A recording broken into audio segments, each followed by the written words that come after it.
हज़रत अली ने अपने एक शागिर्द से फरमाया कि मैं तुम्हें अपना और फ़ातिमा का जो हुजूर की सबसे ज़्यादा लाडली बेटी थी किस्सा सुनाऊं। शागिर्द ने कहा ज़रूर। फरमाया कि वो अपने हाथ से चुकी पैसती थीं, जिसकी वजह से हाथ में निशान पर गए थे और खुद पानी की मशक भर कर लाती थीं, जिसकी वजह से सीने पर मशक की रस्सी के निशान पर गए थे, और घर पर झाड़ू भी खुद ही देती थीं, जिसकी वजह से तमाम कपड़े मेले कचीला रहते थे। एक मर्तबा हुजूर अक़दस सल्लल्लाहु अलैहि वसल्लम के पास कुछ ग़ुलाम बांदियाँ आईं। मैंने फ़ातिमा से कहा कि तुम जाकर हुजूर से एक खिदमतगार मांग लो, ताकि तुमको कुछ मदद हासिल हो। वो हुजूर की खिदमत में हाजिर हुई। वह लोग जुमा था और शर्म मिजाज में बहुत ज़्यादा थी, इसलिए शर्म की वजह से सबके सामने बाप से भी मांगते हुए शर्म आई वापस आ गई।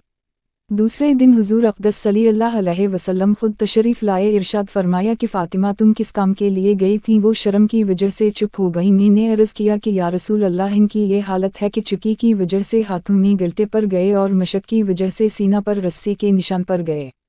हर वक्त के कारोबार की वजह से कपड़े मेले रहता ही। मैंने इनसे कल कहा था कि आपके पास खादिम आए हुए हैं, एक ये भी मांगने इसलिए गए थीं। बाज़ रिवायत में आया है कि हज़रत फ़ातिमा अर्ज़ किया कि या रसूल अल्लाह, मेरे और अली के पास एक ही बसतरा है और वो भी मेंढे की एक खाल है। रात को इसको बिछा कर सो जाते हैं, सबा को उसी पर घास दाना डालकर उनको खिलाते हैं। हुजूर ने इरशाद फरमाया कि बेटी सब्र कर। हज़रत मूसा और इनकी बीवी के पास 10 बरस तक एक ही बिछोना अलबस्तरा था, वो भी हज़रत मूसा का चोगा था। रात को उसी को बिछा कर सो जाते थे। तो तक़वी हासिल कर और अल्लाह से डर और अपने परवरिदगार का फ़रीज़ा अदा करती रह और घर के कारोबार को अंजाम देती रह, और जब सोने के वास्ते लेटा करे तो सुबहान अल्लाह 33 मरतबा, अल्हम्दुलिल्लाह 33 मरतबा और अल्लाह अकबर 33 मरतबा पढ़ लिया कर। ये खादिम से ज़्यादा अच्छी चीज़ है।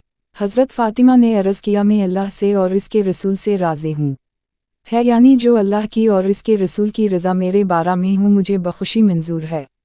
ये थी ज़िंदगी दो जहान के बादशाह की बेटी की। आज हम लोगों में से किसी के पास 2 पैसे हो जाएं तो इसके घर वाले घर का काम काज दरकिनार अपना काम भी ना कर सकें। गुसल खाना में लूटा भी मामा ही रख कर आए। इस वाक़या में जो ऊपर जिक्र किया गया सिर्फ सोने के वक्त का जिक्र है।